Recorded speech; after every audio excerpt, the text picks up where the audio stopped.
শুভ সন্ধ্যা সবাইকে। আমার নাম আদিত্য, আর আমি চেন্নাইয়ে ইঞ্জিনিয়ারিংয়ে শেষ বর্ষের ছাত্র। আর যদিও বা আমি হিন্দু, ইসলাম সম্পর্কে প্রশ্ন করছি আর জিজ্ঞাসা করছি কারণ জাকির নায়েক হচ্ছেন সবচেয়ে উপযুক্ত। যেমন আপনি লেকচারে অনেকবার বলেছেন যে পবিত্র কোরআন লেখা হয়েছে 1400 বছর আগে, আর মনে করা হয় সবচেয়ে সেরা এবং আল্লাহর দেয়া সর্বশেষ ওহী। তাই আমার দুটি প্রশ্ন। আল্লাহ সবকিছু জানেন, কেন তিনি সেরা গ্রন্থটি প্রথমেই দেননি প্রথম নবীকে, আর ঈশ্বর এত সময় নিলেন তার জ্ঞানের সেরাটা দিতে? আমার দ্বিতীয় প্রশ্ন এটার সাথে সম্পর্কিত, যদিও পবিত্র কোরআন লেখা হয়েছে 1400 বছর আগে আর মানুষ পৃথিবীতে বসবাস করছে হাজার হাজার বছর আগে, তাই কেন অতি দয়ালু আল্লাহ তাদের সেরা জ্ঞানটা দেন না যা আমাদের দিয়েছেন 1400 বছর আগে? ধন্যবাদ সবাইকে। ভাই, আপনি প্রশ্ন করলেন খুবই প্রাসঙ্গিক প্রশ্ন, দুটো প্রশ্ন, একটা হচ্ছে আরেকটার উত্তর। আপনি বললেন যে কেন আল্লাহ সুবহানাহু ওয়া তাআলা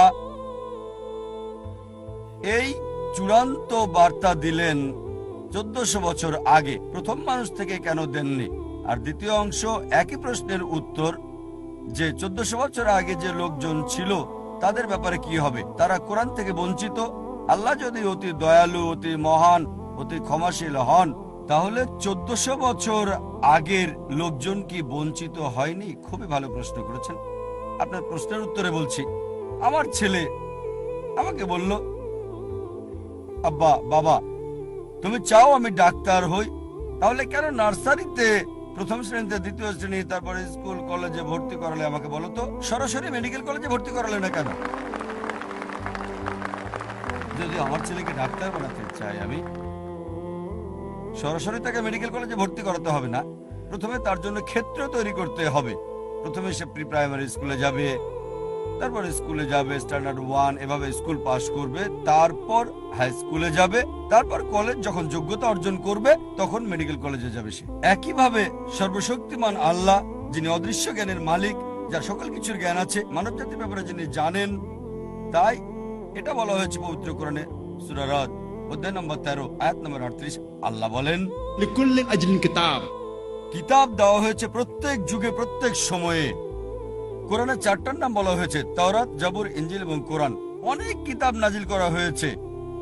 প্রথম কিতাব নাজিল করেছেন কারণ সর্বশক্তিমান আল্লাহ জানতেন যে মানব জাতির আরো উন্নতি করতে হবে। যদি সেই সময় কোরআন নাজিল করতেন, সেই প্রথম সময়ে আমাদের আদি পিতা আদম আলাইহিস সালামের সময়, তিনি জানেন যে মানুষ এটা বহন করতে পারবে না।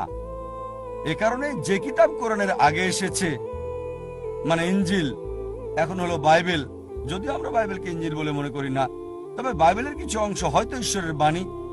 এটা বলা হয়েছে বাইবেলে গসপেল অফ জন অধ্যায় নম্বর 16 অনুচ্ছেদ 12 থেকে 14। যিশু আলাইহিসসালাম বলছেন, আমার অনেক কিছু বলার আছে, এখন তোমরা তা সহ্য করতে পারবে না। যখন সত্যের আত্মা আসবে, সে তোমাদের সত্যের পথ দেখাবে, তোমাদের আশার পথ দেখাবে, আমাকে সম্মানিত করবে। তা যিশু আলাইহিসসালাম জানতেন।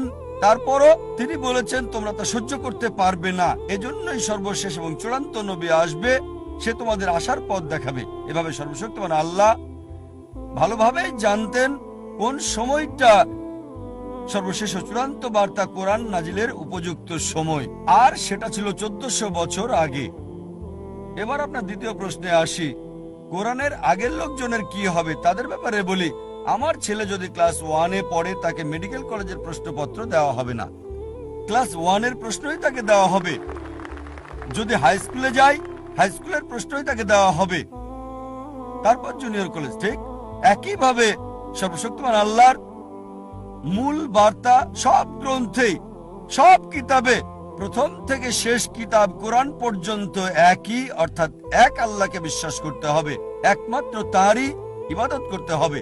তাই সব নবীগণ, প্রথম নবী আদম আলাইহিস সালাম থেকে শুরু করে, তারপর নূহ, ইব্রাহিম, মুসা, ঈসা, মুহাম্মদ সাল্লাল্লাহু আলাইহি সাল্লাম, সবার মূল কথা একই, আল্লাহ সুবহানাহু ওয়া তাআলার একত্ববাদ, তাওহীদ সম্পর্কে। আর এই আল্লাহর একত্ববাদ, তাওহীদ নিয়ে ইনশাআল্লাহ আমি বিস্তারিত আলোচনা করব এই কনফারেন্সের শেষ দিনে, শেষ রবিবারে, 20 জানুয়ারি ইনশাআল্লাহ। আশা করি উত্তরটা পেয়েছেন। ধন্যবাদ।